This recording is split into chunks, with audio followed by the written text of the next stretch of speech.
Any other questions? If not, thank you for a very interesting look at some rather different.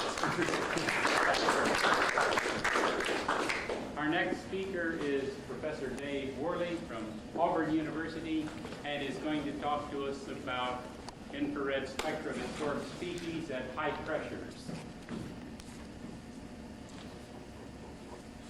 Thank you very much. Well, first I'd like to thank the symposium organizers, Dr. Davis and Dr. Blyholder, for inviting me to be here. I've long been a great admirer of Bob Ishams, and so I feel honored to be asked to participate in this symposium. What we're going to be talking about today is shown on this first transparency. For some years now, I've been trying to use infrared spectroscopy to study the interaction of small molecules with supported catalysts. And in recent times, we've tried to extend this to the high pressure regime. Of course, my idea here is to try to bridge the gap between the low pressure work and the more realistic high pressure work in industrial type processes to see if the intermediates and whatnot are the same. So I'm going to start off by describing the high pressure infrared cell reactor, which we've constructed and used for the last 3 years or so. And then I'll discuss some work involving high pressure nitrogen interacting with supported rhodium, then hydrogen, and finally we will get to the co-adsorption of nitrogen and hydrogen, and I think some fairly interesting results when we studied that. So first, let's take a look at the infrared cell reactor. Actually, this is a very simple device. It's constructed of 3 stainless steel conflat flanges, and the outer 2 flanges are held calcium fluoride infrared windows. So what we're going to be doing is a transmission IR type study. These windows are held in the flange by Viton O-rings and an ultra-tor fitting. Now, when we first started doing this work and constructed a cell similar to this, we were epoxying these windows in using Tor seal. But we found that every time we disassembled the cell to clean it and put in a new sample, we always cracked the windows, and it was costing a fortune. One of my graduate students, John P. Way, actually came up with the idea of using this type of a setup, and I didn't think it would work. I didn't think it would hold the vacuum or the high pressures that we were using. But he did it anyway, and it's worked like a charm. We've been using this setup for 3 years, and we haven't cracked a window yet. So I really recommend this sort of thing. Actually, the pressure range that we can look at with this is about 10 to the minus 6 torr up to 13 atmospheres without obtaining any leaks. Now, we circulate cooling water around both of these windows to minimize the possibility of leaks or cracking when we heat the sample, which is in the middle. One of these flanges is connected to our high vacuum, high pressure manifold. We've also got an outlet for a GC to look at gaseous products if necessary. The sample is held in the middle flange, and this is better shown on the next transparency. Incidentally, the way we do our samples is a technique I learned from John Yates, who's in the audience today. I think this technique was first actually used by Dr. Ishams in his initial work in infrared, and I recommend it highly. What we do is we dissolve some transition metal salt, such as rhodium trichloride trihydrate, water, mix it with acetone or some volatile solvent, and introduce the support material, alumina, titanium, whatever. Make a slurry of these materials, put them in a chromatography spray bottle, which our glass shop constructs for us, and we spray a fine mist of this slurry onto a heated infrared window. This is a calcium fluoride window here also. And at about 80 C, the solvents evaporate and the solid is left adhered to the window. And you can get a fairly thin film of the supported catalyst this way, which transmits infrared very well. Now, the way we preheat our samples for reduction or whatever is interesting. We use, at first we tried putting a nichrome wire around this sample but we found that the wire was causing all kinds of catalysis at high temperature, so then we embedded that in one of these high temperature ceramic pastes, and in that case there was no catalysis, but we were getting outgassing, which was poisoning the surface. So we finally went to this setup right here, where we drilled a tunnel in a stainless steel block which houses this third window with a sample on it. Two stainless steel tubes extend outside the cell, and we simply blow hot nitrogen gas through this tunnel, which supplies the heating for the sample. We do this by using house nitrogen through a quartz tube with a filament in it, and just using a variac and controlling the flow rate of the nitrogen, we can get any temperature we want between ambient and say 300 C very reproducibly. We can also blow liquid nitrogen boil off through here, and we've had this thing down to 100 Kelvin as well, so we can almost do matrix isolation type work with the same setup. Now the way it looks when we put it in the system is just a simple, we hang the cell into an FTIR spectrometer. We use an IBM 32 FTIR. We use an MKS barytron capacitance manometer, which will read up to 10,000 torr to measure the pressures. We have a 60 liter per second ion pump to obtain a fairly clean vacuum at the start. And then we have shown in our high pressure manifold line catalytic converters. Now this is interesting because if you do high pressure work, you find that very small amounts of impurities such as CO can totally ruin you, as I'll show on the next slide. This shows our initial efforts at trying to study the infrared spectrum of high pressure nitrogen on a supported rhodium catalyst, this bottom trace. Now you'll notice here that we see some bands in the nitrogen region. John Yates and Wang had looked at this back in the 80s in the low pressure regime, say below 200 torr and lower temperatures below ambient, and had seen these same bands. John assigned the one at 2256 to an end-on nitrogen onto rhodium metal. 2330 is only one wave number removed from the Raman frequency for gaseous nitrogen, so that's physisorbed nitrogen on alumina. And when he pre-oxidized his surface, he could see a band at 2301, which he assigned to nitrogen onto oxidized rhodium. But when we did this thing at ambient temperature and high pressures, this represents 8,000 torr of nitrogen in the cell. You see, we also see all this out here, which is CO on rhodium. Even though we were using 99.9999% nitrogen, still there's enough CO in there if you don't purify it somehow to ruin you, because CO, of course, has a tremendous affinity for rhodium.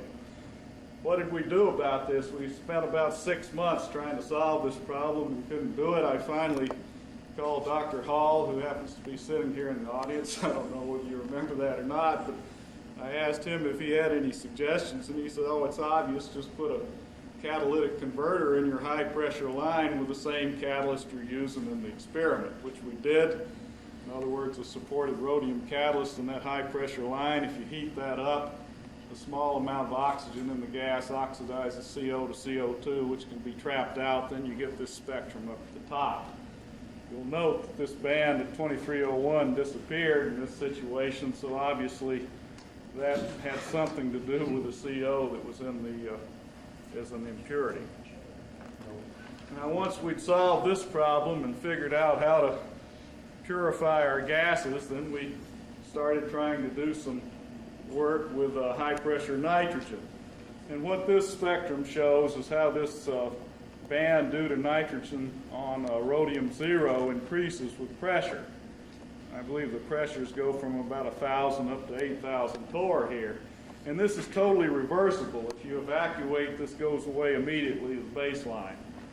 So since we've got we can integrate the areas under these various bands here and relate that to the surface coverage, and then of course we can calculate the absorption equilibrium constant from that data.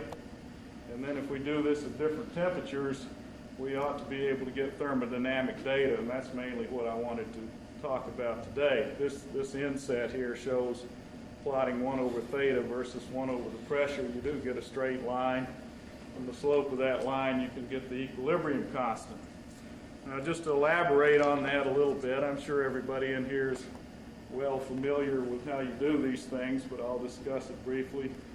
If we assume a non-dissociative model, which certainly appears to be true, nitrogen interacting with rhodium to make a dinitrogen species, we can calculate the equilibrium constant from an expression like this, where theta represents the surface coverage of the nitrogen on the rhodium sites. 1 minus theta would be those rhodium sites not covered, and then the pressure of the nitrogen. If you rearrange this equation, you get this one. You can plot 1 over theta versus 1 over p, and your slope's got to be 1 over k, the absorption equilibrium constant. Now, how do we get that theta? Well, theta is defined as the integrated area under the band at a given pressure divided by the integrated area under the band at maximum pressure or saturated coverage. Now, at first, we were just using the data at 8,000 torr because it seemed we were saturating the surface, but we now have what I think is a better way of doing that. If you substitute this into this equation, you get the one shown here. Then if we plot 1 over the absorption integrated area under the band versus 1 over pressure, the slope is 1 over the equilibrium constant times A max. The intercept's 1 over A max. So you can just plug that back in, get the equilibrium constants in that way. And then if we do it at different temperatures, we can use the Van Hoff equation, and we can, of course, obtain delta H and delta S for absorption. So we did this for nitrogen. This data is nitrogen alone without any hydrogen present. And you can see the sort of lines you get, nice straight lines as a function of temperature when you make that 1 over theta versus 1 over p plot. Now, it turns out that the coverage regime we're talking about here is between about 2/10 and about 7/10 for the nitrogen. So our delta H that we're going to obtain would be an average delta H over that coverage regime. Now, when we make that Van Hoff plot, we get a line which is fairly straight, and from the slope we find a delta H of negative 2.2 kilocalories per mole. Now, I thought this was really interesting because in John's work earlier in the low pressure and low temperature regime, he got minus 2.22 kilocalories per mole. So we're in a totally different pressure regime and temperature regime as well, and we get almost the same answer, which is really amazing. All right, now I want to shift gears just a little and talk about the hydrogen system next. Now, when you put hydrogen in this over one of these supported rhodium catalysts at high pressure, you see a spectrum which looks something like this. Now, we see a band at 2013 and another one at 1618. When I first saw this, I thought to myself, well, probably what's happening here, the hydrogen's dissociating over the rhodium to make a rhodium hydride. Then the other hydrogen atom spills to the support where it reacts with the OH to make water. And you get this band for the water. But I was a little worried because this is right in the range where you see CO states, as everybody here knows. Even though we're using the catalytic converters and all that, I was a bit worried about that. But we did a number of experiments just to show that that was not the case. This particular slide pretty much fits with my preconceived notion because as the 2013 and 1618 wave number bands grow in, if you look up in the OH region, the OH bands are going away. So we're converting OH into water on the support. At least that's what it looks like at the moment. Now, we also, of course, did the experiment where we tried to desorb the hydrogen. We put in high pressure hydrogen, made the full spectrum here, and then started pumping away the hydrogen in stages. As you can see, the 2013 band returns to the baseline, so that state's reversible. The 1618 also declines in intensity although not as rapidly. We've actually found now that this one does go back to the baseline, but you have to allow very long equilibration times. It takes about 30 minutes to get a good equilibrium. In this case, we were actually taking the spectra as soon as we attained the new pressure. Well, I looked in the literature to try to find out where a rhodium hydride stretch ought to be. And these are the various complexes that have been published where data was available both for the rhodium hydride and the rhodium deuteriide. And these are the frequencies they found. So you can see it's somewhere in the range of near 2100 to 2150 for those inorganic complexes. Now, ab initio calculations have been done on this, and they've placed that stretch all the way from 1,000 wave numbers up to 2,200, depending on the basis set you use. So it was interesting to know that this band was due to the rhodium hydride, and if so, it's at 2013. So of course what we did was to use deuterium. We ought to see a shift. We calculate that if this is rhodium hydride, then the rhodium deuteride ought to have a band at 1441. And when we did that experiment, we got this. We do get a band which is centered around 14. This is where 1441 is. We get a little extra intensity over here, which would be the HOD on the support. Don't see anything in the CO region, and so we're pretty confident that we are getting dissociation and seeing a real rhodium hydride. Now, taking this on, we decided then, and since this was reversible, we could get thermodynamic data for this as well. Now, this shows the case where we're decreasing the pressure, but allowing a much longer equilibration time, 30 minutes. Now you see the water band does come down in steps if you allow a longer equilibration time. We also see the loss in intensity of those bands when we start heating the sample up. As you go to higher temperature, also we lose intensity as you would expect. Just to show that this type of adsorption fits Langmuir type dissociative isotherm, we plot the integrated area of the rhodium hydride versus the hydrogen pressure, and you get this. Maxes out about 8,000 torr. We have had it up as high as 9,000 torr, and we only get maybe 1% more integrated area at that pressure. You get the same shape type isotherm when you use, when we look at the water band, the 1600 band. Now, the first model we employed to try to fit this data, which I'm calling Model 1 here, is we just assume the hydrogen reacts with two rhodium sites to make two rhodium hydrides, neglecting the spillover to the support to make the water. If you set up the equilibrium constant expression for that in terms of the thetas, we get them the same way we did before.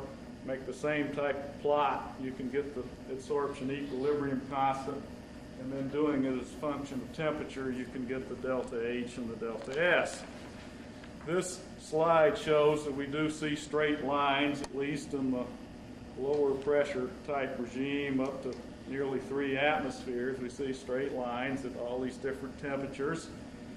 And when we evaluate the equilibrium constant from that data, we get this sort of these sorts of numbers.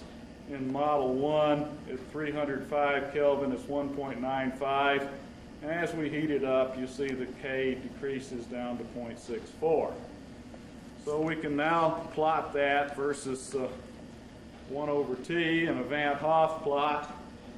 Again, it's kind of a spotty bunch of points that can be fit to a straight line. The slope in this case gave a delta H of about negative 7.1 kilocalories per mole. So what that's saying is, I think, is that the absorption here is stronger than it was in the case of the dinitrogen. Now we also fit this to a, well, before I get to that, you could calculate what the bond energy is for the rhodium-hydrogen bond in this adsorbed environment by simply taking into account the dissociation energy of H2, which is 104 kilocalories per mole, plus this number that we've just determined. And if you do that, you get a bond energy of about 55.6 kilocalories per mole. The gas phase number from that, from cluster work, is about 58. So it's fairly close. Well, a second model that we fit, this one takes into account the spillover to make the water on the support. So we assume the same first step, but then if one of the rhodium hydrides reacts with the hydrogen reacts with OH to free up a rhodium site and make water, sum these two equations, you get this equation 4. Well, we can calculate the equilibrium constant for equation 4 using the same methods because we have the two bands. We can integrate the area the same as before. So we can get K4 from the data. And we can also get K3 from the same type of data using the equations that I've given on this slide. And finally, since K4 is equal K2 times K3, we know K4 and K3, we can get K2 by this method, which is the same K I got with Model 1, and compare the two. In other words, we're kind of correcting what we did with that first model for the fact that the hydrogen can spill over to the support. Well, when we did that, again, you get straight lines in calculating the K4. Get that from the slopes. We also get straight lines for the data in calculating the K3. And finally, then, calculating K2 from that data, we get a very similar line to what we got in the first model, only now the delta H is slightly changed. It's negative 7.7 instead of negative 7.1. So I guess this is probably the better number. But again, the conclusion is the same. The delta H is higher in the case of the hydride than it was for nitrogen. Now let's move on to the last part of this, which I think is the most interesting thing, is what happens when you put both the hydrogen and the nitrogen on the rhodium. If we put 8,000, I believe it's 8,000 torr, 8,000 torr of nitrogen in the cell and create our usual nitrogen spectrum, and then start doping the surface with increasing amounts of hydrogen all the way from 0 up to about 1,000 torr, we see the rhodium hydride band building in at 2013, the water band's coming in at 1618, and this band for the dinitrogen that was initially of this intensity goes all the way up here. So the intensity increases by quite a factor here. Actually, it maxes out at about 800, and the last three pressures of hydrogen didn't do anything. It stayed the same. So at about 800, we get this maximum intensity. We tried this same thing using less nitrogen. If we only use 3,000 torr of nitrogen initially and do the same type of experiment, the same thing happens. The nitrogen band grows in intensity as we add hydrogen to a point.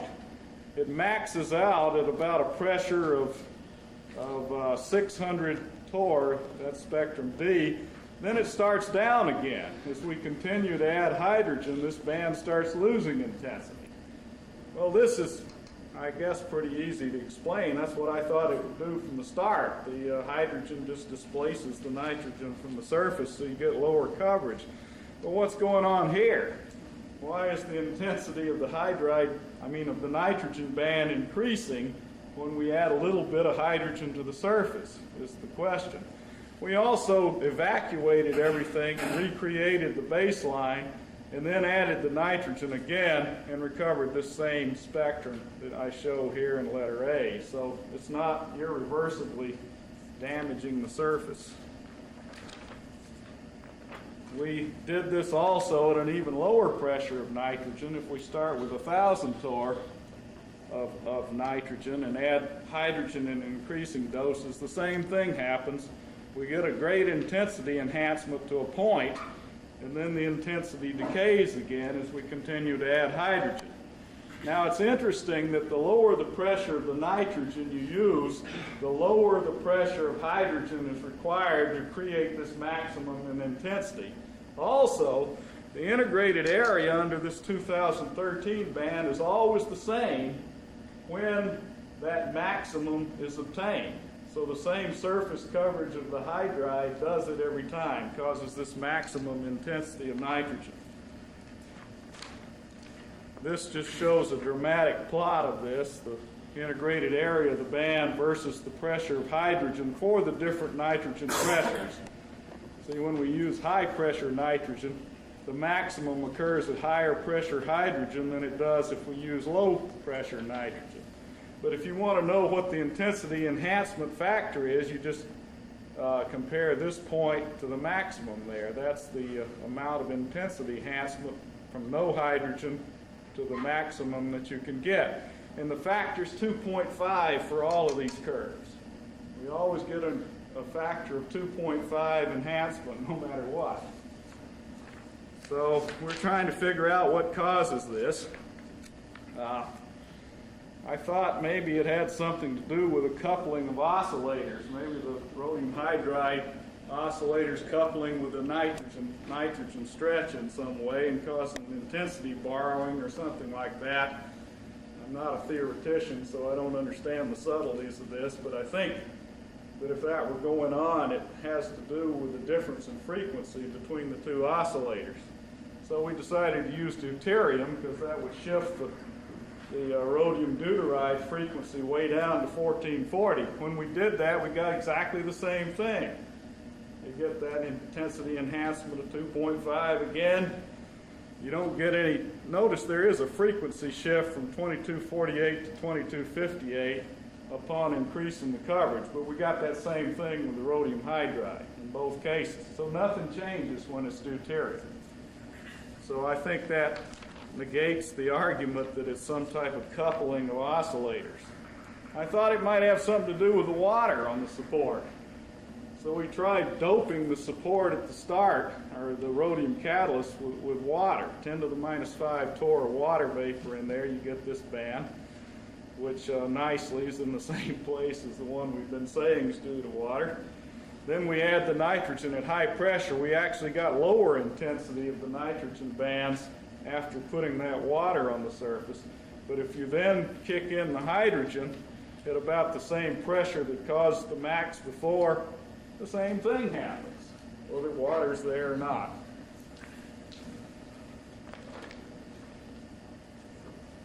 We tried it the other way around. We put the hydrogen in first at 1,000 torr. You get this spectrum right here. And then we started doping in the nitrogen at higher and higher pressures. Same thing happens. The hydride still somehow accentuates the intensity of this nitrogen band. Well, this probably is the answer right here. If we plot the 1 over theta for the nitrogen band versus the 1 over pressure, in one case when there's no hydrogen present, you get this line. In the case where we put a small amount of hydrogen in the cell, we get this line. So what that's saying is there's a dramatic difference in surface coverage of the nitrogen depending on whether hydrogen's present. There's much more surface coverage of the nitrogen when there is some rhodium hydride present. So we measured the thermodynamic parameters for this too. Here's the negative 2.2 I told you about a while ago when we just have pure nitrogen on this catalyst. But when we use the data with a small amount of hydrogen present, notice the delta H increases. It's negative 4.6. So there's a stronger absorption when that hydrogen is present. We've done it for titania as well, and titania even gives a greater effect, negative 6. We have not got the data yet for the just nitrogen alone on titania. We're doing that right now. This number here was something we did several years ago. It's one of those isosteric heats of formation for zero coverage, so you can't really compare that with these other numbers, which are averages over the coverage regime. So in conclusion, we have built a high-pressure infrared cell reactor, which we think is useful for determining a nice infrared spectra and getting thermodynamic parameters. We've looked at dihydrogen dissociating over aspartate rhodium catalyst. We measure about a negative 7.7 kilocalories per mole for delta H for a rhodium hydride. For dinitrogen, we get negative 2.2 kilocalories per mole. And then when we put hydrogen on the surface together with the nitrogen, we find that delta H increases to negative 4.6, and the surface coverage increases. Now, I've said here at the last that we don't really totally understand what's going on here, and I guess that's true. I welcome some suggestions from the audience, but my current thinking is that it's just a coverage effect mainly. I think we kind of showed that. You just get more nitrogen coverage when the hydride's present. But we can't use that to explain the small frequency shift from 2248 to 2258, because when we just use nitrogen alone, that band doesn't shift as you go to higher and higher coverages. It's only when the hydride's there that the band shifts in frequency. So my current explanation for that is something to the effect that the hydride is H minus, that makes rhodium plus, nearby rhodium's negative, positive on nitrogen, so you get less back donation into the antibonding orbital on nitrogen, a little bit weaker bond, and a slightly higher frequency. That's about all I can come up with at the moment. Thank you very much.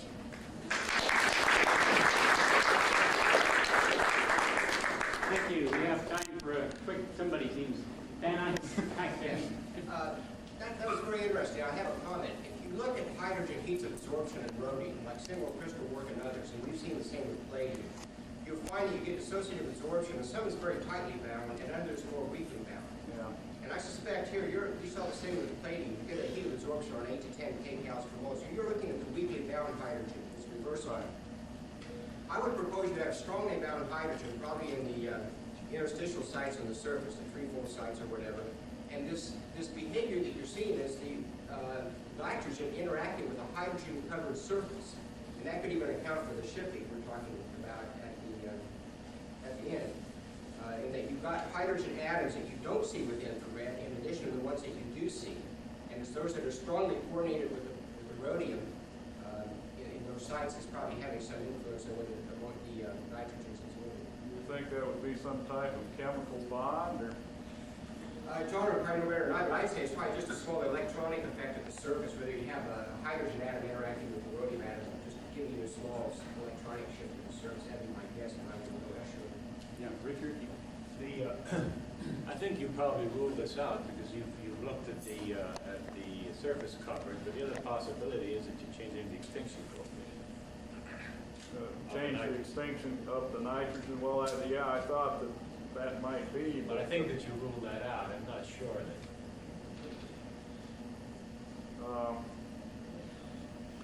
Extinction.